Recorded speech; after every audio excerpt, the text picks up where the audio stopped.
What did they do? Well, California's political geniuses, in the name of helping workers, have once again passed a law that kills jobs. The minimum wage for fast food workers will rise to $20 an hour. We need this. We need this so bad. We need this, says this union activist. And in California, what unions want, they generally get. We fight! We win! California approved the higher minimum just for fast food workers. We did this. My workers, we did this! But what they really did was lose nearly 10,000 fast food jobs. Pizza Hut preemptively laid off 1,200 delivery drivers like Michael Ojeda. What's the point of the raise if you don't have a job anymore? The new law also caused prices to rise. A reporter asked Governor Newsom. Can Californians expect the prices of their McDonald's and Starbucks to go up? I've heard that rhetoric before, and it didn't happen. But it did happen. In this case, even before the new minimum took effect. McDonald's, Chipotle, and Starbucks already saying they plan to raise prices to offset the rising labor costs. And there was other damage. Some restaurants said, "We're no longer hiring. We're not growing in the state anymore." Others just closed. The owner of this restaurant texted. "I couldn't survive the mandated wage increases." And now that the $20 minimum's taken effect, restaurants in the state have increased prices by 10% faster than all other states. A cup of Starbucks coffee may now cost 15% more.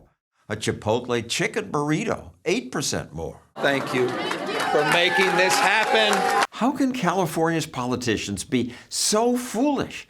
Don't they know about supply and demand? If you force people to raise wages, they'll either raise prices, cut jobs, or replace workers with machines. Almost everything here is made by machines. The fries by a robot called Flippy. The politicians know less than Stossel and the classroom students.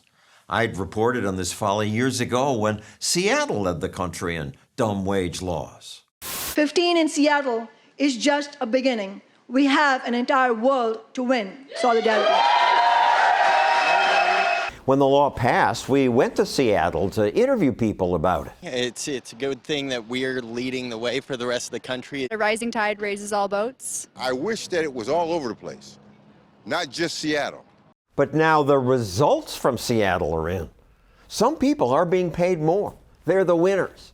But for many people who wanted jobs, the increased minimum wage is having an opposite effect, costing thousands of jobs and actually hurting low-income workers. You see it on this graph. The green line tracks the number of new jobs created in Washington state. The red line is new jobs in Seattle. Once Seattle raised its minimum to $15, entry-level job growth stalled. It's really presented by minimum wage advocates as a win-win. It's a win-win for employers. It's a win-win for workers. And, there are no negatives. But there are negatives, says Erin Shannon of the Washington Policy Center. She points to stories like this one, where the owner used to hire kids and train them. But once Seattle raised the minimum, she stopped hiring beginners. Politicians have no sense whatsoever about what it means to small businesses like us. Minimum wage actually hurts my chances of getting employed. This 20-year-old understands the effect. Raising the minimum wage causes increased unemployment. Rigel Noble-Koza is one of the winners of a video contest done by my classroom charity. This is my wage rage. Dylan Hodes won the high school video contest. He mentioned a friend who worked at Kroger until her store raised its minimum to $12. She was getting paid $12 an hour, but slowly but surely, they started cutting her days, her hours. She was regulated to only working on Sundays, and that's because she was young and inexperienced. I feel the big thing... She wasn't worth $12. She wasn't worth $12 to Kroger. She's worth the world to me, but she wasn't worth $12 to Kroger. I learned things from their videos, like how many wealthy countries have no minimum wage. Countries such as Iceland, Norway, Sweden, and Switzerland. Nobody knows that. No. It stops us from actually getting a job. Esther Rhodes won the high school essay contest. Her essay pointed out that America's first minimum wage laws were racist.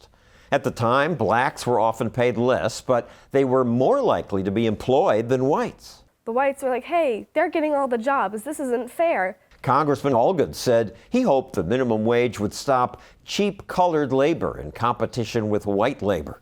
So although Americans think the minimum was invented to help needy people, It was meant for the opposite, to keep the poor and the minorities from getting jobs. Lift up the minimum wage to at least $15 an hour. It's easy to see why a higher minimum wage is so popular. On the surface, you think, oh, this is a great idea. Because it raises some people's wages. Everybody deserves a living wage. But while it helps some, it harms many others, especially young people who may now not be offered their first job. I'm 14. It'd be very difficult for me to find a job. My labor wouldn't be worth $15 an hour. If only politicians were as smart as those kids.